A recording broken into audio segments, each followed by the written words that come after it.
Okay. Go ahead, Doc. We're live. So I'm an owl. I play golf for the group. We're called the Owls because we like to go a bit later than the larks. Yeah. My time clock is evenings are better. Mornings are better. I'm a morning person in my life.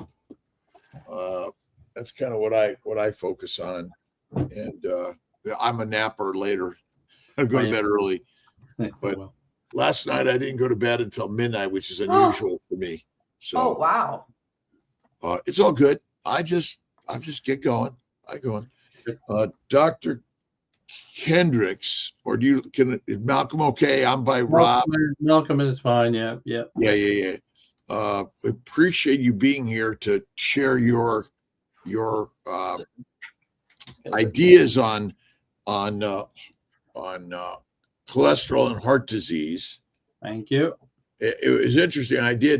I always look at my I don't particularly look at my stuff. I'm doing an unusual fast for me. I often do 2 to 3 days a month, like 5 to 7 days quarterly, but now I'm doing a 14-day fast. Blimey. I don't know why. I'm just, I'm more of a Dr. Nelson did 10 days and I've got to beat him. So there's a little competition here. And I'm always, about this time, I'm always looking at my levels, and my glucose is kind of running in the 70s. It got down to 45, 60. And interesting, my insulin is like 0.2. Yeah. The problem you have here is that we use different units in Europe than you Americans. So I have to try and figure out what that means in real money. Yeah, no, you're right. What do you mean your insulin is 0.2? Well, I was just looking at my insulin levels on my fast because I'm doing glucose insulin. So I'm convinced that insulin is a digestive. How are you measuring insulin? That's why I'm. Well, I'm trying to have my blood drawn. I send to LabCorp, and I'm trying to sort of show. I think insulin is mostly a digestive hormone or an enzyme, whatever we want to call it, and it really isn't to regulate blood sugar. It's to convert sugars and amino acids to fat in the liver. And maybe we could talk about that also at some point, what your thoughts are on this. But anyway, sorry I'm late. That's all right. I woke up with an email that my internet was down, and it was down until just a minute ago. Oh, wow. And I've been looking forward to Dr. Kendrick for months now. I was the one who contacted you the first time, Dr. Kendrick. I'm Dr. Nelson. Nice to meet you. It So looks good like morning, everyone. Looks like nighttime where you are. it may be down in Florida. Is it all right? It's already light in upstate New York. Well, we've got some hot weather coming, which is unusual for us. It's going to be 90 degrees Fahrenheit. That is. Wow. Well, which is I too think hot. most of us, and Dr. Nelson, you can chime in here because I know thankfully that you got Dr. Kendrick's here. We've all been reading your books as the clot thickens, and sort of questioning everything we know about the causes of heart disease. Good. Well, that's the point. That's kind of what the point is. Yeah. And cholesterol science and all the lipoproteins. If you let me, Dr. Kiltz, I have a little bio that I have for introducing Dr. Kendrick, and maybe we can get started with this and talk about how cholesterol definitely causes heart problems. I'm joking, by the way, and all that. Anyways, Dr. Malcolm Kendrick, a widely respected general practitioner, author, and outspoken voice in the world of cardiovascular medicine based in the United Kingdom. Dr. Kendrick has spent decades in the front line of clinical care while also challenging some of the most entrenched assumptions in modern healthcare. And he's got a few books. He can talk about the books in a moment. The Great Cholesterol Con, A Statin Nation, and The Clot Thickens, which I've read recently. While I was reading, I decided to contact Dr. Kendrick, and he was good enough to answer us quickly. Dr. Kendrick is not only known for his sharp clinical insight, but also his wit, clarity, and comment to scientific integrity. He's a champion of patient-centered care and isn't afraid to question medical orthodoxy when the evidence calls for it. And I like that on the book I was reading, he often would joke a little bit. I am known for joking myself a little bit, like hanging my hat on cholesterol being the cause of heart disease. So if you have any questions, please put them in the comments. QQQ, if you identify them, it'll be easier for us to ask the questions for you. Let us know where you're from. And I guess the hashtag is Malcolm for, what are we giving away today? Kiltz My Track t-shirt. A t-shirt? Yeah. Okay. All right. So Dr. Kendrick, please, let's hear about one of my favorite topics, cholesterol and heart disease and all that. As you maybe know, I am one of I used to think I was the only person in the world who thought that cholesterol had nothing to do with heart disease. But I then discovered a group called the International Network of Cholesterol Skeptics, which is actually thinks, it's a good acronym, was set up by Dr. Uffe Ravneskov, a Swedish doctor who's been at this for a lot longer than me, and he gathered various doctors and researchers around who all believe the same thing, which is that essentially the diet, heart, cholesterol, whatever you call it, it keeps changing its mind as to what it wants to be called. The idea that if you eat fats, saturated fats, that raises your cholesterol level, although obviously we don't have a cholesterol level, and this is then absorbed into the arteries, which you could just shorten to the cholesterol hypothesis. And I started looking at this in far too long ago, because when I was doing at university in Scotland, Scotland had the highest rate of heart disease in the world. At least it was claimed that it did. I think it probably just about did. And I started looking at it, and I sort of believed what you were told, which is you eat too much cholesterol, blah, blah, blah. And that the terrible Scottish diet was killing us all. But I also happened to travel to France quite a lot, where I looked at their diet and thought, you know what, these people eat an awful lot of saturated fat. And they do, and they did, and they still do, and they had the lowest rate of heart disease in Europe, not the world. Perhaps Japan was the lowest. Difficult to say. So I began to think, well, you know, this saturated fat or whatever you call it, it changes all the time. The problem with this hypothesis is that it mutates in front of your eyes. If you say fat, they say, oh, it's saturated fat. If you say saturated fat, they say, oh, it's a lack of monounsaturated fats.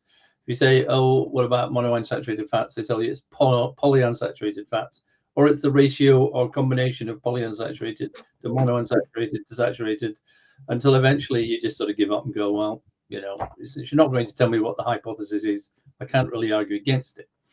But anyway, I very rapidly realized that the idea that saturated fat was a cause of heart disease was bunk, in that the French had a lot more saturated fat than we did in Scotland, and they had a rate of heart disease of about a fifth. So I still believed in the cholesterol in your bloodstream argument as causing plaques or thickenings to develop. But then I started looking at that, thinking, well, if saturated fat doesn't raise your cholesterol level, and it still causes heart disease, it can't be doing it to cholesterol. And anyway, it became logically impossible to understand what people were talking about. So I thought, well, what is cholesterol in the bloodstream? This is a very difficult thing to find out because it changes and mutates in front of you as you research it. Essentially, as everybody knows, we don't have cholesterol. Well, not everybody knows this. I know it. We don't have cholesterol in our bloodstream because it's not soluble in water. So it has to be carried around in a thing called a lipid protein sphere.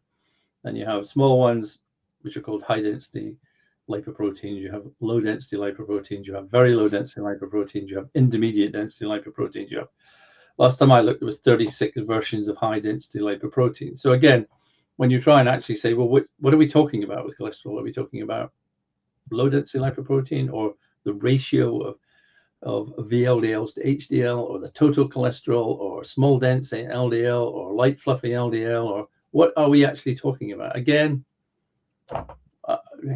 it changes in front of your eyes. So it's an infinitely malleable hypothesis. And then they talk about oxidized LDL, and now we're moved on to talking about particle numbers of LDL. To which I say, well, what's the difference between a particle number and the number of particles, i.e. the concentration? And no one can ever answer this question. So I sort of, it's almost like, sometimes, you know, when you attack an aeroplane with a missile, they throw chaff into the air to make sure your missile can never hit. It's a bit like this. Whenever you approach the target, it just throws a million things in the air, and you think, well, what am I actually aiming at? And then it changes and you flip around.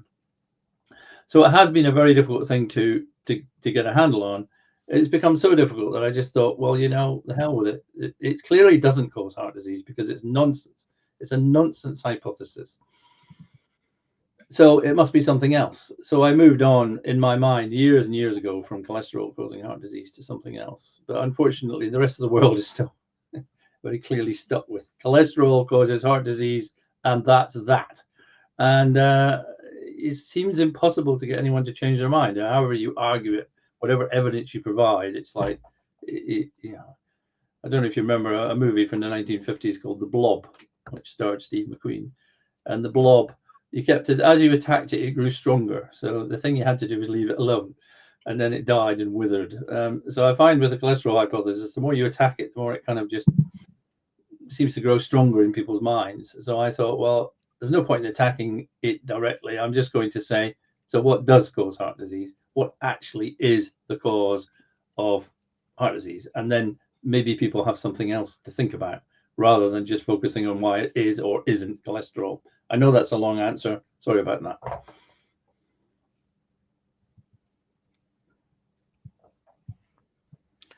I was happy to see that there is an international society. I forget. Sorry if I mangled the name of cholesterol skeptics. That's the one. I think we're not officially members, Dr. Kiltz and I, but we probably are in that group.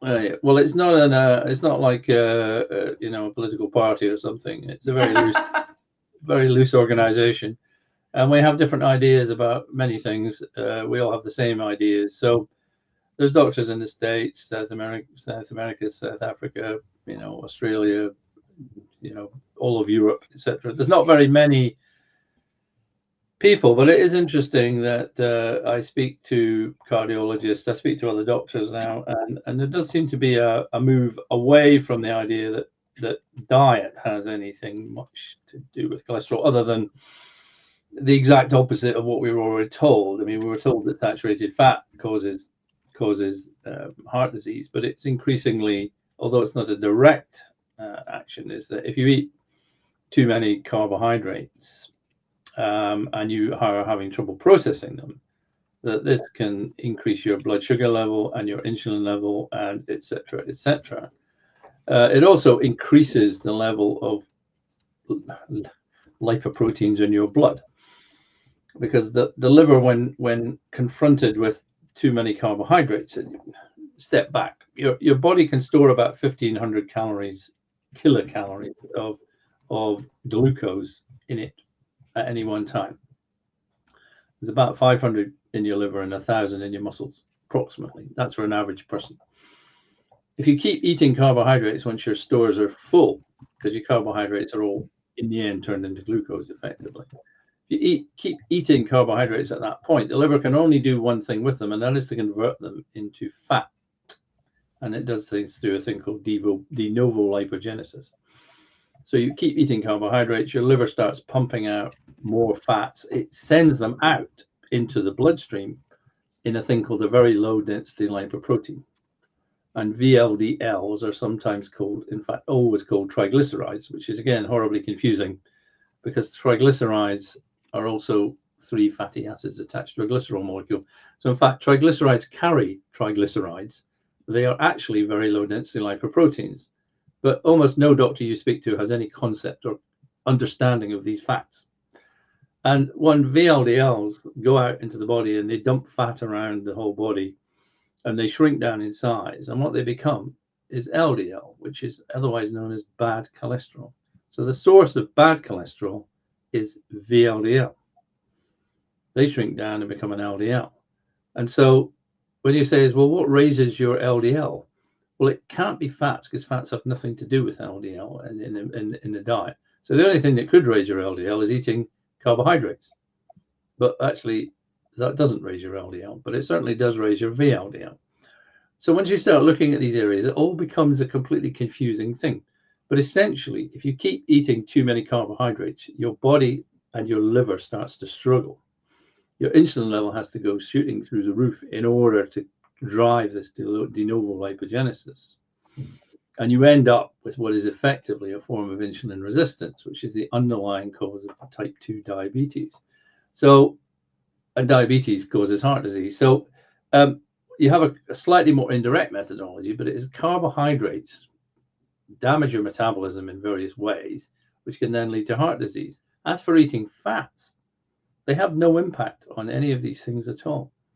Just nothing happens when you do this because fats don't go through the liver.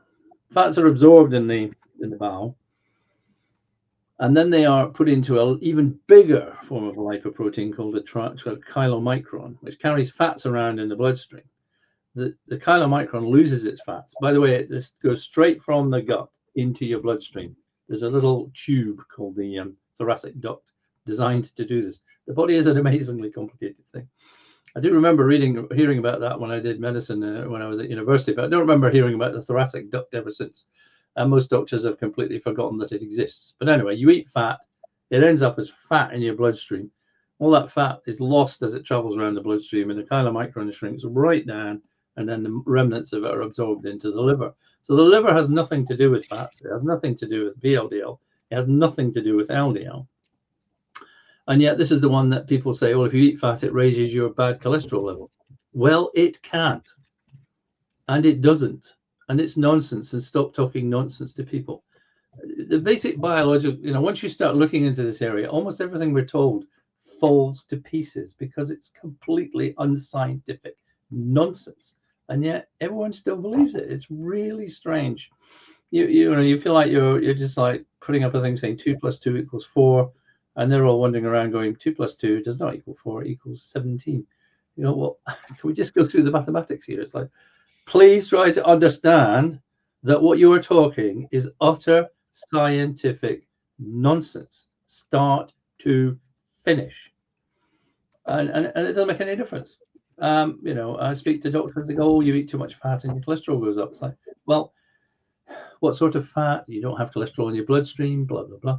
Have you ever heard of a chylomicron? No. Do you understand how fats and cholesterol are absorbed in the bowel? No. Do you have any idea what VLDL is? No. The level of knowledge is approximately zero, and yet everyone believes in a hypothesis that requires impossible things to occur. I do feel like someone said to me, the expression "a one-eyed man is king in the land of the blind." I said, no, the one-eyed man just pokes his eye out because he's driven insane by trying to convince the blind people to actually understand what it is they are looking at. Or they can't look at it because they're blind. But I do find it I don't want to say I'll give up. If you don't want to believe in science, if you don't want to believe in facts, off you go, knock yourself out and eat all the wrong foods and kill yourselves. Don't say I didn't tell you. You idiots. So I do find myself thinking, what on earth is going on here? And then you take it to the LDL causing heart disease bit, which is just, again, it's just absolutely incoherent nonsense. I did do a lecture once where I said that Isaac Newton, who you may have heard of, a very brilliant man, but he spent most of his life actually trying to transform. So I've got a phone going off. It's okay. He spent. I thought I'd switched it off. He spent most of his life trying to convert lead into gold. The transmutation of lead into gold was something that fascinated him. And of course you can't. But the idea was very straightforward. Lead is a heavy metal that melts at about the same temperature as gold. They look very similar. One is quite cheap and one's expensive, and we want to turn this cheap thing to an inexpensive thing. And people spent hundreds of years trying to do this, until eventually someone came along with atomic theory and said, well, you do know that they've got a different number of protons and neutrons in their nucleus, and you do know therefore that it's actually impossible to turn one into the other. At which point, of course, the transmutation of lead into gold became obviously impossible, unless you happen to be in the middle of a collapsing neutron star where the forces are great enough to achieve this. But until they understood that, and it's like with the cholesterol hypothesis, it sounds incredibly simple. You eat too much cholesterol, your cholesterol level goes up, and cholesterol is deposited into your arteries and they thicken up, and then you get heart disease. That sounds simple, and it's so simple. I think it just drags everyone into this idea. Well, it must be this because it's obvious. It's like, well, yeah, but I want you to understand that it can't work. It's actually impossible for this to work. You know, and I can explain to you clearly why it's impossible for it to work. And I can explain to people why it's impossible to they just go, oh, well, I still think cholesterol causes heart disease, you know. Well, if you want to believe nonsense, impossible things just because they're easy to understand, off you go and knock yourselves out. So that's sort of where I am at the moment in my thinking, which is like, you know, what are you talking about? Can I ask a question? Of course you can. Yep. Is, you know, why do some people live longer than others? And heart disease is obviously the leading cause of death around the globe to all of us. Yeah. And truly, can we stop aging and prevent death? And is our problem that we in medicine and science somehow are working to share this idea that we know the answer, but in fact, most of the time we don't? Yes. Well, I think that, I mean, heart disease is still the leading killer in the world or something last time I looked.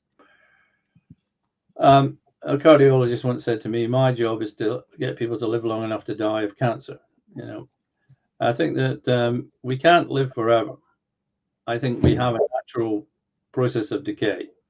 I think at the end of the book, I said, let's just assume for the sake of argument that we live till 100 years old. We'll all get to 100, so long as we don't do anything wrong or we don't have any genetic abnormalities. So what you're trying to do is say, well, let's knock off all the things that are going to get us early. And how do you do that? You know, could we live till 200 or 300? I don't think so. I don't think we're genetically designed to do that. You know, the oldest person that ever lived was 118, I believe, although there is some doubt that actually she stole her mother's birth certificate in order to keep getting benefits for the last 20 years of her life. But and that was a French lady. But no, I don't think we can get. I think there's exceptional people who could potentially live to say 130 or something ish. I'm just making that figure up. But I think we can all live a lot longer if we can make sure that we don't do stupid things.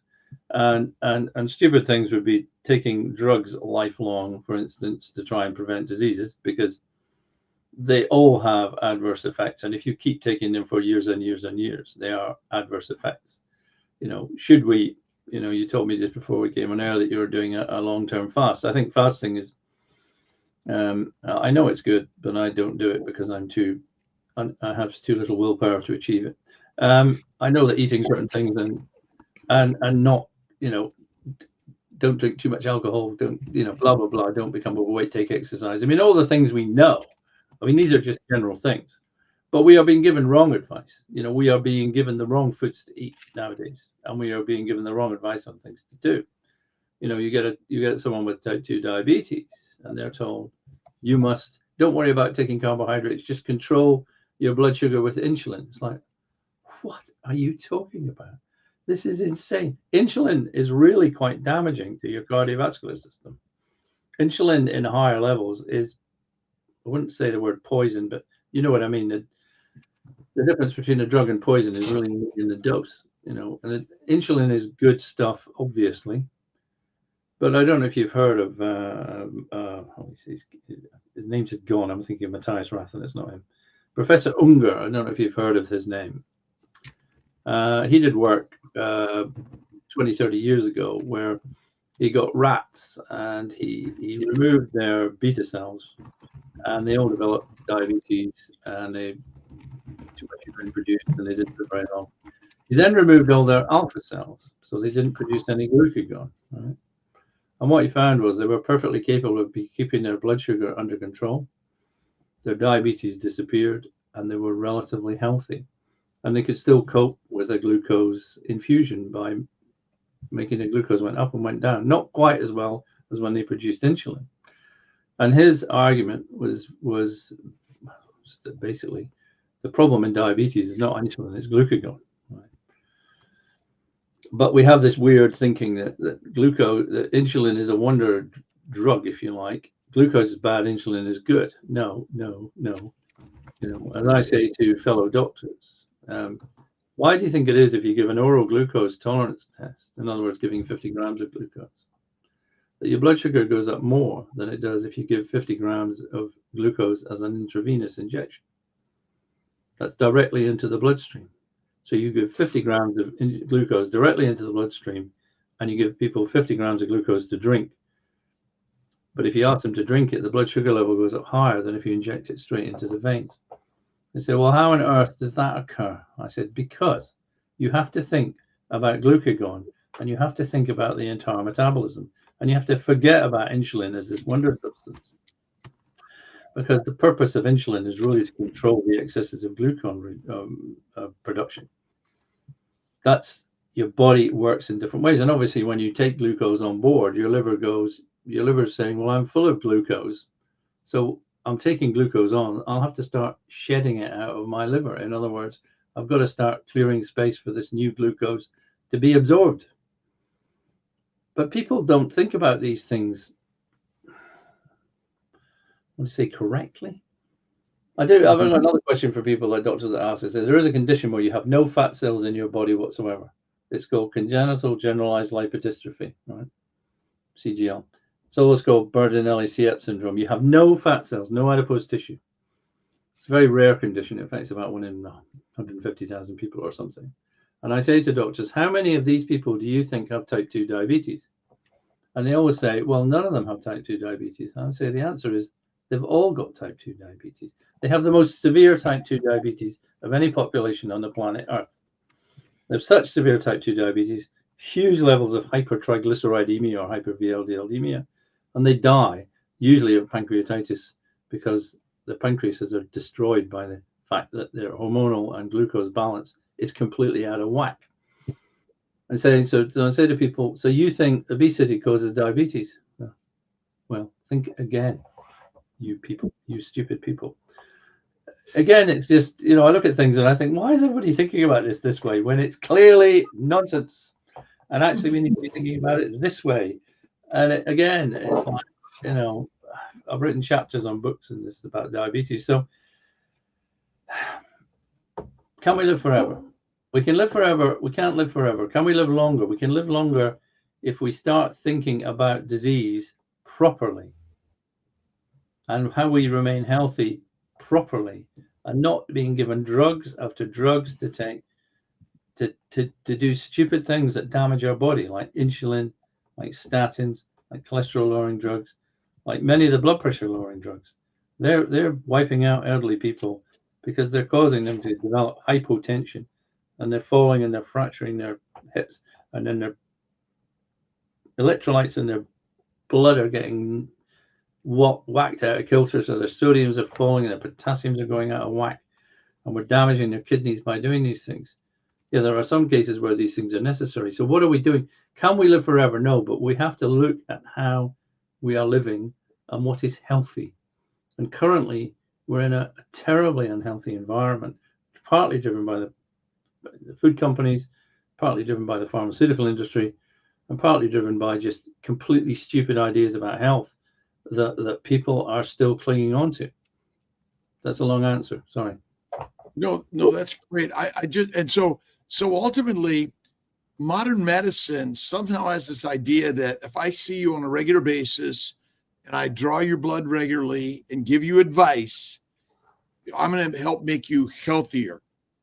Have we been able to prove that as a business? If you think about it, we're claiming to do something for you and give you advice on whatever the proper diet is, the measurements we do. Have we been able to do that in science, in medicine? No. Well, I mean, the classic cases in the UK, we have a thing in primary care called QOF, Quality Outcome Framework, which you may or may not have heard of, and hopefully for you haven't heard of it. But it came in about 20 years ago, slightly longer than that, where they decided in order to create healthier people, what we're going to do is we're going to pay primary care physicians, general practitioners in my case, we're going to get them to take everyone's weight, measure the blood pressure, measure the cholesterol level, take them for diabetes, blah, blah, blah, all sorts of things. And then we're going to get everybody's blood sugars optimum and everybody's cholesterol optimum and everybody's everything optimum. And we're going to measure this, and we're going to, and if you reach this target of 90%. So this is the largest preventive, it's not really preventive, but the largest sort of attempt in the world ever. Right. Other countries looked at this with awe and said, this is fantastic. This is what we should be doing. What I'd say to you is in the last 5-10 years, the average life expectancy in the UK has been falling. All right. Not hugely, but it has been falling. So what I say is, well, if all of these wonderful things of measuring everybody's everything and screening and checking and testing and controlling blood pressure and controlling was actually as beneficial as it's supposed to be, people should be living longer, but they are living shorter. And then, in fact, they did a review of QOF about 7 years ago and came to the conclusion that there is no evidence that it has provided any benefit whatsoever to human health.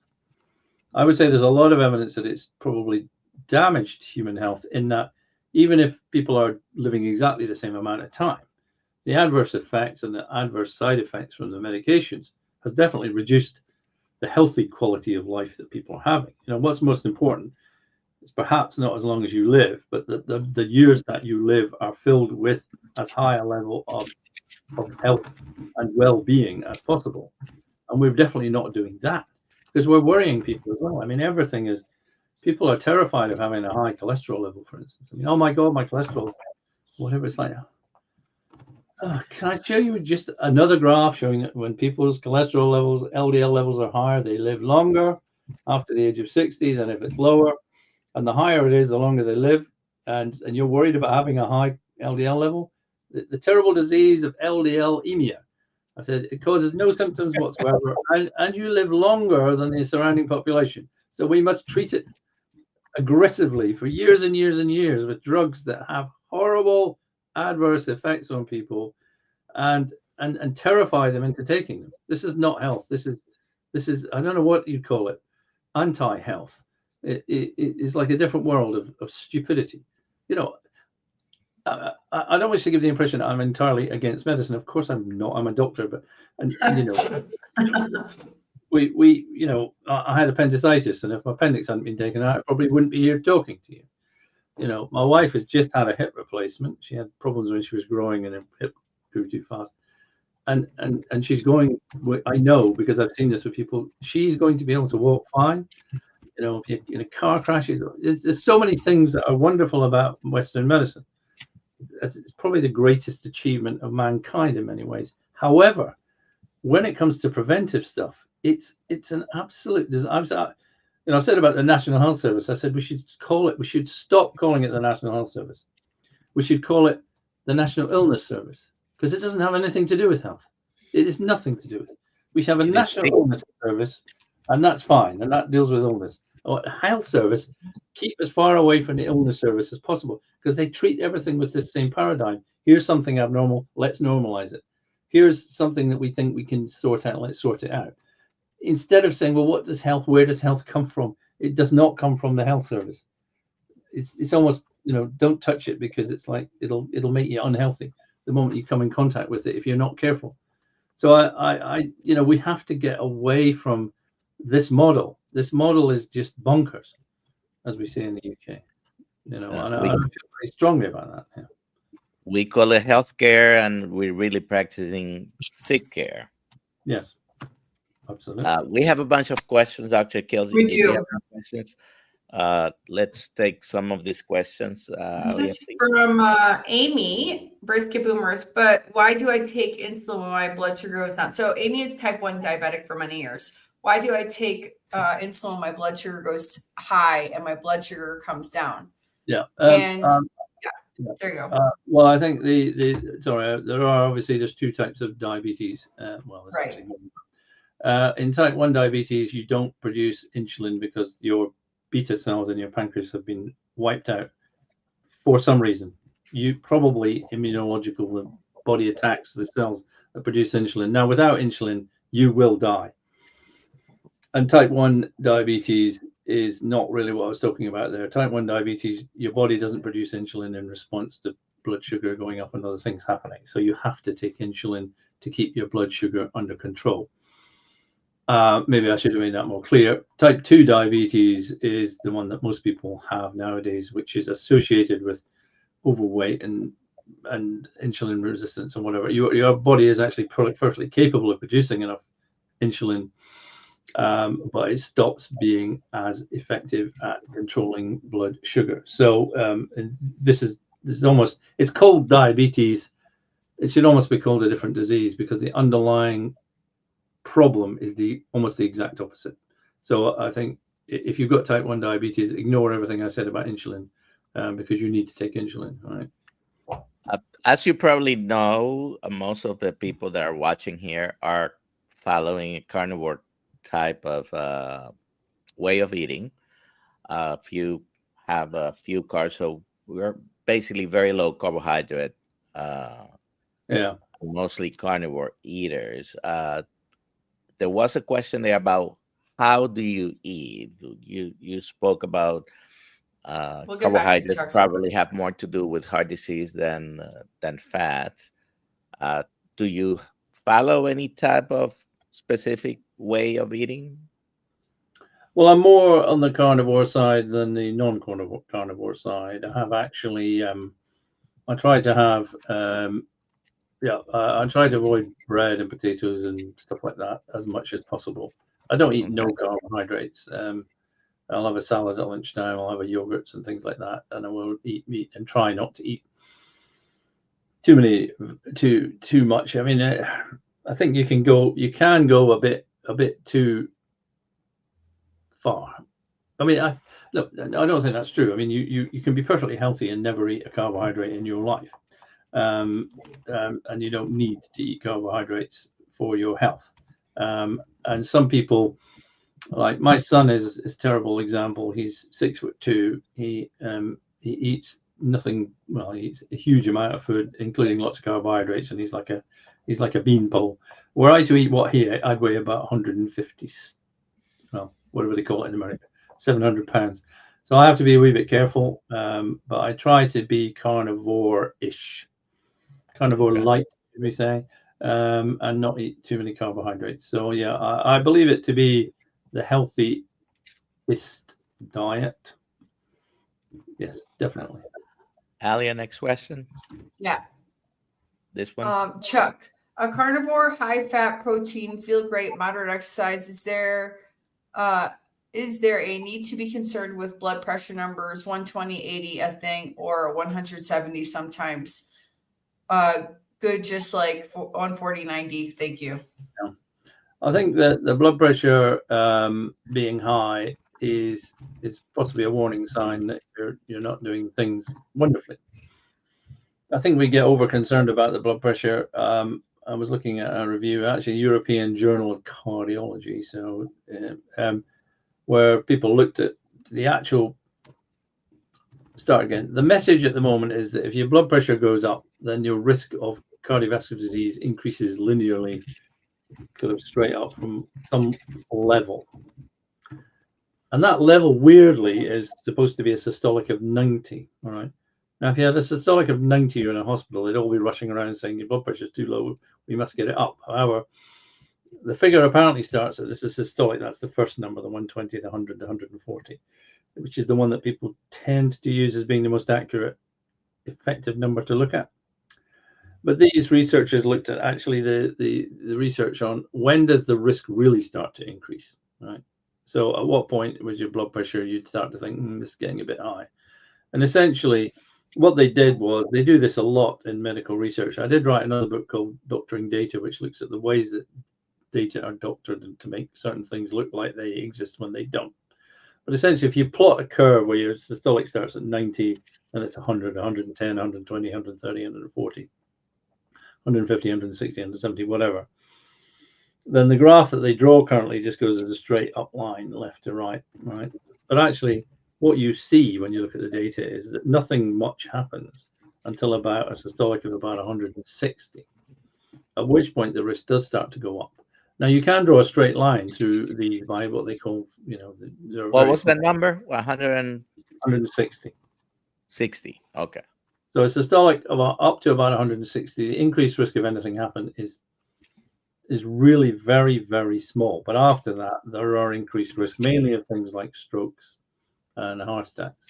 So if your systolic level is starting to cruise into the 150, 160, 170 level, you probably would like to get this down. However, again, the thing is that just because something is high, it's a bit like with the sugar thing, because something's high, the idea is if you lower it, you'll lower the risk to where it was if it was naturally low. But this is just not the case. I looked at the original the original study up until 1987. There had been no study looking at lowering blood pressure in what they call moderately or mild to moderately raised blood pressure. Up to then, it was just assumed that if you lowered the blood pressure, the risk would be lowered to the level that it was if that was your normal blood pressure.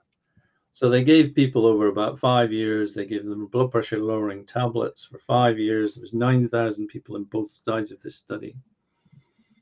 So it was a big study. It was carried out in the UK. It was called the MRC, Medical Research Council study. This organization was set up for the study, really. And what they found was that after 5 years of lowering the blood pressure using beta blockers and thiazide diuretics, was that the impact on overall mortality was zero. There was no benefit in the reduction of overall mortality. There was a slight reduction in strokes, and there was a slight increase in heart attacks, myocardial infarctions. And the overall benefit on cardiovascular disease was also zero. Now, when this was actually presented for the first time, I was at that meeting, and I looked at it and I thought, well, that wasn't very impressive, was it? Everybody else rushed away going, oh, we can prevent strokes by giving people blood pressure lowering tablets. I said, yeah, but you can also increase the risk of heart attacks, because one of them went down and one of them went up. Nothing happened, guys. Nothing happened. It's very interesting. Very interesting. A lot of people don't pay attention to the overall mortality effect on these studies, because very often, like you just said, a particular intervention doesn't offer life expectancy extension. No. When you look at overall mortality, even if it decreases a certain parameter, yes, it might increase others, like you mentioned. Oh yeah, I used to have a couple of slides. One was my throwing people off a cliff study to prevent heart disease, and I said that we found that throwing 100 people off a cliff prevents death from heart disease completely. It's because they die of traumatic injuries whilst landing on the ground. You have to look at the overall mortality is sort of important. You know, with blood pressure lowering, there might be some benefits for people, but increasingly, I'm dealing with elderly people in my later part of my medical career. We were seeing people falling. We were seeing people with kidney problems. We're seeing people with acute kidney injury because of their medications and their sugars, and not their sugars, their potassiums and their sodiums were out of whack. So you have to look at, is this overall beneficial? That's the most important thing. And you're right.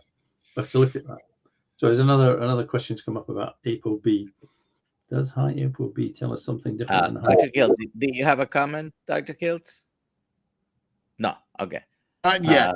Not yet. I've got. Okay. Let me We read have this some more one. questions. Let Some me more read this questions. one, Alia. You'll read this one? Yes. Yeah, Okay. Does a high ApoB 180 tells us something different than a high LDL-C, which is 288? In the context of a fairly strict carnivore diet, my high sensitivity CRP was too low to quantify. That actually great. HDL was 74 with triglycerides 54. Great ratio.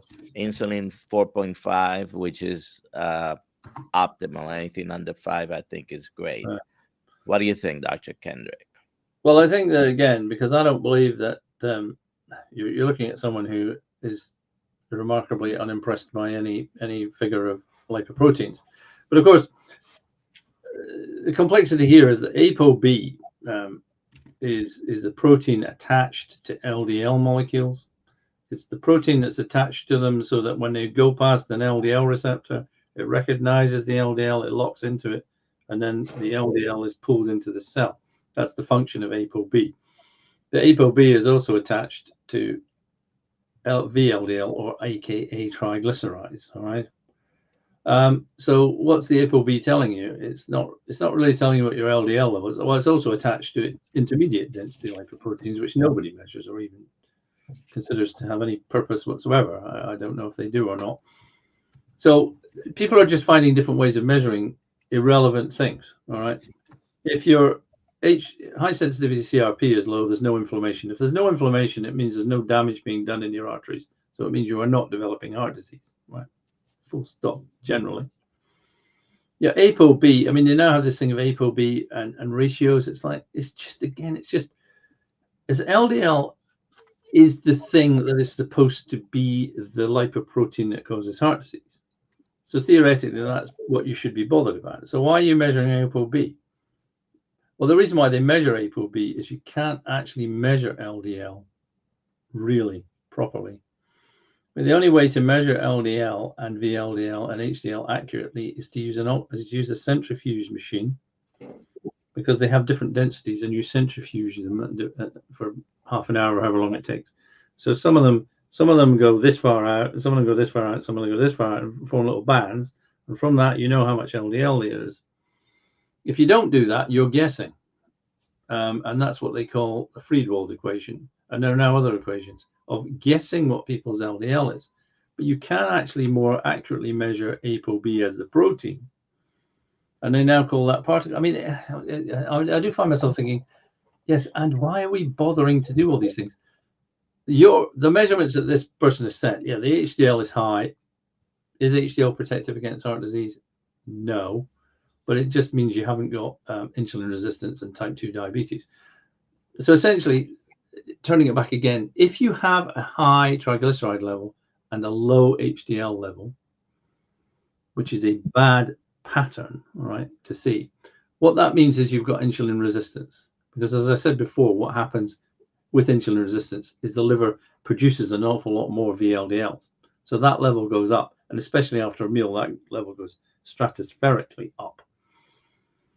As VLDL comes out of the liver, HDL transfers proteins to it in order so that it can be signified as VLDL to the rest of the body. And the HDL, in doing that, actually disappears. So all that you're saying when you've got a high VLDL, high HDL, low VLDL level is you do not have insulin resistance, you do not have metabolic syndrome, you are not diabetic. And that's a healthy sign. Are either of these things important? Causally, no. Does the ApoB matter more than the LDL? No. No one actually knows what your LDL level is at any given time, unless they're going to do an NMR test of your particles, and then they can get a bit closer. The inaccuracy of lipoprotein testing is a little known but hugely important thing. You remember when the cholesterol hypothesis first existed, Ansel Keys did not even know there were different types of lipoproteins.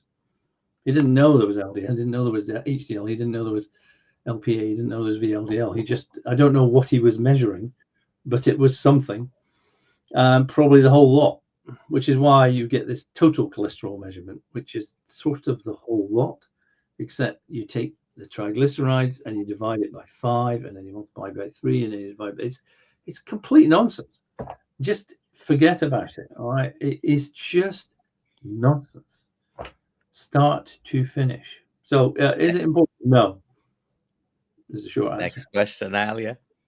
Sure. What do you, from No Carb Barb, what do you think of the lean mass hyper responder theory? Yeah, well, it's not a theory, it's a fact. Some people who are very lean mass and eat lots and lots of fats and proteins and don't eat any carbohydrates end up with a very high LDL level. What's the hypothesis behind it? It doesn't really matter. I don't believe that. I spoke to Dave Feldman 15 years ago about this at a couple of meetings, and I didn't like his thinking, but it doesn't matter, because it doesn't matter if your LDL goes up, because LDL doesn't cause heart disease. So some people, and I don't know why these ones in particular, all right, my hypothesis is very simple, which is if you eat a lot of fat and proteins, your liver doesn't produce VLDLs, right? Because there's no fat in the liver to be transported out, or there's very little fat to be transported out. Now, the VLDLs, what happens with VLDLs, because they've got this apolipoprotein B attached to them, that's quite a difficult thing for the liver to make. So it wants to have fat, if possible. Got a bit of a noise. It wants that protein back. So what happens is once the VLDL's lost its fat, the LDL shrinks down. It shrinks down to LDL, and the liver basically reabsorbs it, right? But if you're not having to produce much VLDL, the liver goes, well, I don't need to reabsorb my LDL because I'm not actually needing to make lots of VLDLs to send the fat out. So it doesn't bother. And so at that point, the LDL just rises because the liver is not taking the LDL in because it doesn't need to, it doesn't want it. Which tells us two things. It tells us that the liver controls the level of LDL, and it also tells us that the body is unconcerned about the level of LDL. Otherwise, it would not let it shoot up as high as it does. There's another fact people don't know. Again, I was explaining to this. There are children who've got a thing called homozygous familial hypercholesterolemia, which means they have very few LDL receptors, hardly any, and their LDL level can be 10 times as high as normal, right? Now, this does cause problems because that excess starts to be absorbed into tissues all around the body. If you do a liver transplant on these children, their LDL level instantly reverts to normal, instantly, all right? So their LDL was, I don't know what it would be in European measurements, would be 30, which would be about 1,000, right? And then it drops down to 150 instantly. So that tells you what the only thing you need to know. It's the liver that controls the LDL level. It's nothing else. And if the liver wants to absorb LDL, it will. And if it can't because it doesn't have the receptors, it won't. But if you're not producing VLDLs, the liver doesn't need to reabsorb LDL, so it doesn't bother in some people. And that's why their LDL level shoots up. Now, the evidence would be from these people thus far, that there is no evidence that this increases their risk of cardiovascular disease. And I know there's some controversy going on about this because the recent study seems to have created a great deal of heat and not a great deal of light, whereby they put people on, they found people who had this big increase in LDL, the hyperresponders, and measured their development of the atherosclerosis and found that there was no association with the LDL. As that's my understanding of that study anyway. So the theory isn't a theory. There are people who react like this. The question is, do you need to worry about it? And my view is you don't need to worry about it. I was speaking to a gentleman about 5 years ago from the States who told me that their LDL level was 800, I think, 800. And they'd been studied for about the last 20 years because he couldn't take statins and they couldn't find any way of lowering his LDL. But in studies, what they had found was they had no discernible heart disease, no atherosclerosis, nothing anywhere in his body. Right?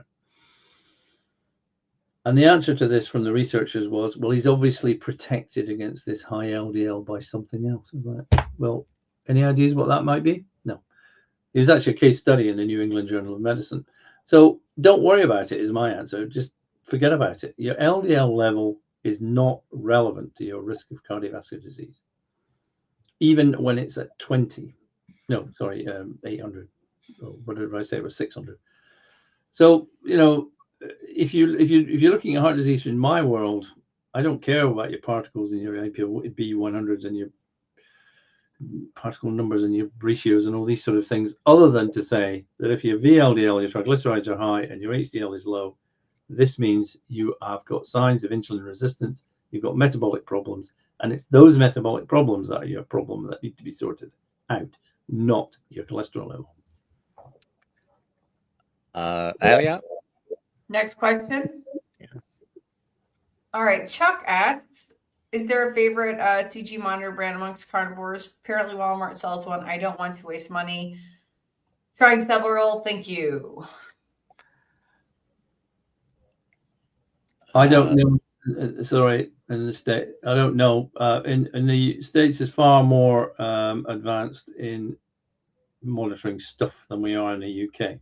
I will let somebody else answer this one for you because I can't answer it. The question is about over-the-counter continued glucose monitors, and I am aware that there are at least 3 over-the-counter ones. This one that Dr. Kiltz is showing is a Dexcom G7 that's prescription only. I don't know which one. You're muted, Dr. Kiltz. Stelo is the over-the-counter version of this. Yes. I'm doing it for fun. I think it may help some people that, you know, it's seeing that high glucose level all the time. You know, get them maybe to see something that says, hey, I got to do something. That's probably important. I have people that their ranges are always in the 200s. You know, that's a sign they got to do something. Mine are usually in the 60s to 90s. My average is like 70 on a carnivore diet, 1 meal a day. And when I do a fast, it goes to 45 to 55. So I think it's fun, could be helpful. Maybe more of us should do that. Yeah, I think I would agree that for some people, finding out initially what is going on and seeing sometimes what different foodstuffs do is a good idea, because it can give you some idea of what you respond to or don't respond to, or how you respond, or what your normal levels are. I think that's good. I don't know about the monitors in the States, I'm afraid, because over here we can get them now, but they tend to be associated with people taking insulin now as well. So I think they're a good idea, but don't get obsessed by it would be probably one of my answers to that. Some people just almost live and die by the things, but I think it's a good idea to find out how you respond, what your levels are, and whether or not you're showing signs of having generally raised blood sugar levels, which are not a good thing. It looks like we're not going to be able to get to all the answers, but this is a general, more philosophical question. So that maybe let's finish with this one, Alia. Okay, good. Leah CS, why is this information not getting to the doctors? At my appointment yesterday, my total was up again, but everything was great. I guess total cholesterol. The doctor did admit it was confusing her. Cognitive dissonance, my friend. That's just I mean, you know, you want to step outside of this line. I mean, I'm aware. I mean, I was accused of killing people in the States. In the UK, there's big articles in national newspapers accusing me of causing thousands of deaths, and I sued the paper and won against them. But you know, to step out of line here is a scary thing. As a patient, you're told again and again by the doctors, your cholesterol's high, you must get it down. The doctors have been given this message. You know, it's a very difficult thing to admit A, you're wrong, and B, you're surrounded by the guidelines, because in the States and in the UK, if someone's LDL is twice normal or whatever, and you don't bring it down and you say, don't worry about it, and then they had a heart attack, which of course they could for other reasons, and you got sued, you would have no defense because you haven't followed the guidelines. So there's huge pressure on people to follow the guidelines, to bring the cholesterol down, to use statins, to use the new cholesterol lowering agents. And I do understand and I sympathize. It's very difficult to hang yourself out there and go, yep, it's just rubbish.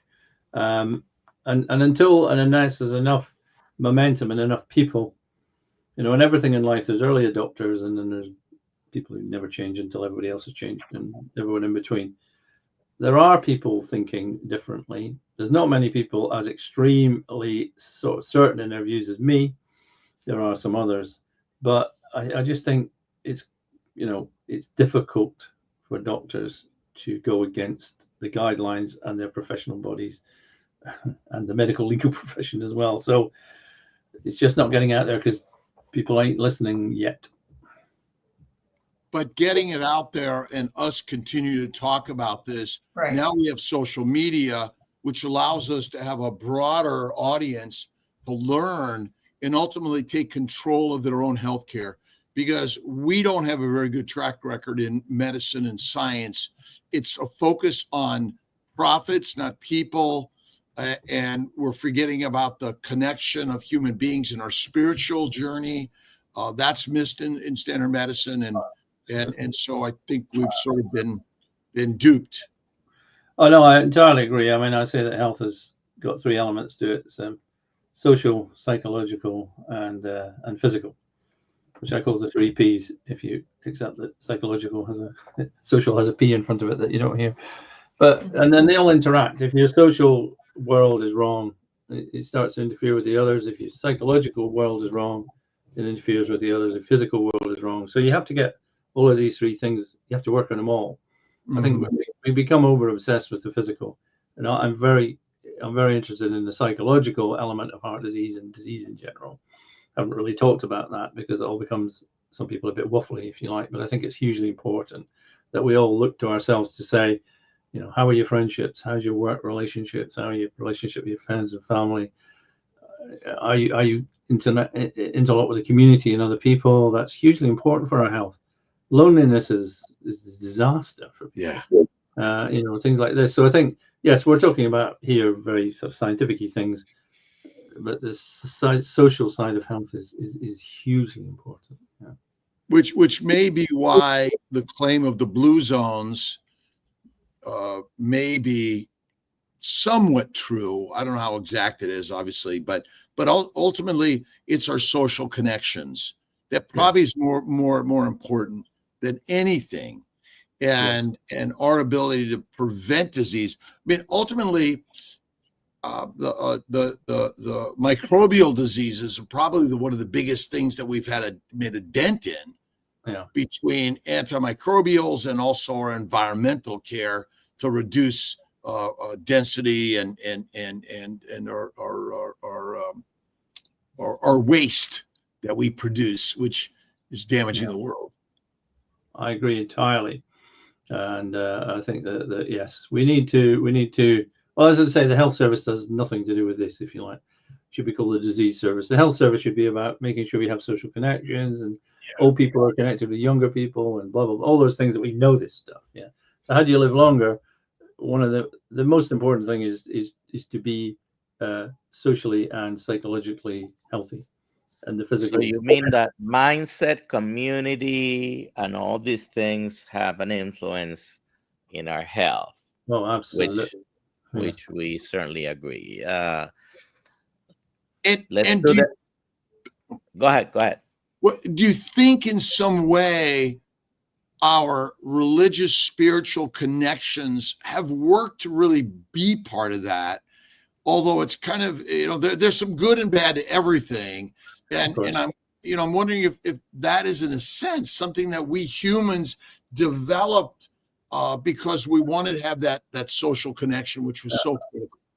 I absolutely agree with that. I mean, there is evidence that people who are part of churches live longer, but I'm not sure if anyone's then said, well, what about people that are members of golf clubs? the social connection thing is hugely important. I think a sense of doing things for other people outside of your own. I think these are very important things as well.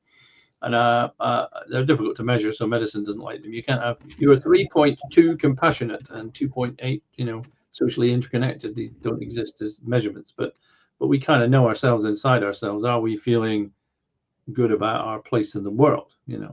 I think that's hugely important, absolutely hugely important. I couldn't, overemphasize that. I mean, the number one thing that I found for the thing that kills means that people live shorter lives was psychological illnesses such as depression. Schizophrenia was terrible, by the way, it's awful, and so and PTSD and these sort of things are hugely important. I think that we should talk more about them, but it becomes a bit like, oh, that's not medicine. It's like, it's okay. If that's not medicine, then what is? Because the true family doc had connections. Nowadays, we've got 10 minutes, maybe 15 minutes to. It's all controlled by a profit mission and not a people mission. When there's a study in the UK showing that we've lost it as well in the UK a lot, which is it's become a kind of production line, but that shows that patients like it if they see the same doctor who knows them and their family and whatever, and also that the patient health is improved by continuity of care with people that they get on with considerably. So we have this evidence, and yet everything seems to be designed to turn everybody into a Henry T. Ford production line. You deal with bolts, you deal with screws, you deal with, whatever, and you can't look at the whole person anymore. We're losing a lot of that in healthcare. I think we've lost it in healthcare because no one can measure it, and it's like, you can't have a man with a clipboard coming from McKinsey's going, we can make ourselves 2.65% more efficient by doing this and this way. It's like, oh, get stuffed. It's like, just go away, because people want people to look after them. They don't want things to look after them. They don't want algorithms, and they don't want these stupid guidelines, because the patients never fit the guidelines anyway. It's like the Procrustean bed. You've heard of Procrustes? No. Famous Greek bandit, and he captured people, and then he put them on his bed, and if they were too short, he stretched them, and if they were too long, he cut bits off. Both processes killed them. So the Procrustean bed of medicine, I say, is, we are forcing people to be a certain shape and size, and if they don't fit, we chop bits off and we stretch them and we kill them. So anyway, a bit hard. We're not all meant to be the same size. And I think there's a war against obesity, which is incorrect, because the more we fight, the bigger it gets. And maybe we should stop that. And maybe we'll see some changes when we accept and love people of their sizes, and we help coach and cheerlead people, not harass and diminish. Oh yeah, but yeah, I'm all for the stick is never my favorite thing at all. I like a carrot. I like to make people want to do a thing and enjoy that process for themselves, because otherwise they're never going to do it anyway. That's the bottom line. It's never going to happen. So you got to want people to do it anyway. So yeah. Dr. Kendricks, this is really amazing. We so appreciate your work. Keep doing it. We'll keep all sharing and following together. What's the new book that we should all be looking for? Well, I'm not entirely sure at the moment. I'll have to wait for my son. He came up with the concept of doctoring data, and then he came up with the title for The Clot Thickens. So I'll have to tell him what my latest book's likely to be about, and then he'll come up with a cracking title. Now, your last published book was The Clot Thickens. Yeah, The Clot Thickens. That's the one I read. I got the other ones on Audible on cue. Oh wow! Let's do the giveaway. Give me 1 second. I gotta fix something. Yeah, and I think I may be updating a bit of the doctoring data, which is to try and get people to understand medical research and how it is distorted. Is that the right word? Plagiarized. Well, I mean, is there a study that, like, oh, this study answers all the questions, it got it right? or are we really producing studies in order to produce sales and profits? Well, I mean, publish or perish is the greatest disaster for research. Is people don't do research because they want to do research anymore. They do research because if you don't do 10 papers a year or whatever, producing nonsense and all these new journals, so people are it's just a mess, frankly. And I did say to someone, we trying to sort this out is like clearing the Aegean stables. It's just a massive task, basically. This was our winner, Stacy Bennett Owens. Congratulations. Email me at ollie@drkiltz.com your address, and we will get this shipped to you. Okay. And your shirt size. Well done, Stacy. Dr. Kendrick, we had a request that you come again to our Zoom call on Monday night. So if you would like to do that, I will send you a link. Well, we got a link. What time is it right now where you are? It is 12:10. So, well, Richard Smith was in the UK, and it was like 10:30 when it started last night. So, but again, we're grateful. Love to have you on our Carnivore Conversations, and the more we share this around the globe, because ultimately, I just don't think we've proven what we know that you can do to live longer. But I think we have the advice better to enjoy today. Alex Cannon just passed, UK carnivore, young guy. I think he was near my age in my 60s. And again, we don't know when we're going to die. But I think Augustus, the famous Roman Aurelius, Marcus Aurelius, yes, he basically said, he says, "Do not fear dying." He says, "What we should most fear is never having truly lived." Yeah. And I think that's probably more important. Yeah. Cheers. Thank you, everyone. Dr. Kendrick. Thank you, everybody. See you tomorrow. Eric, Thank you very much, Dr. Kendrick. Thank you. Goodbye. Bye-bye. Thank you so much. Thanks all. Thank Appreciate you. everyone.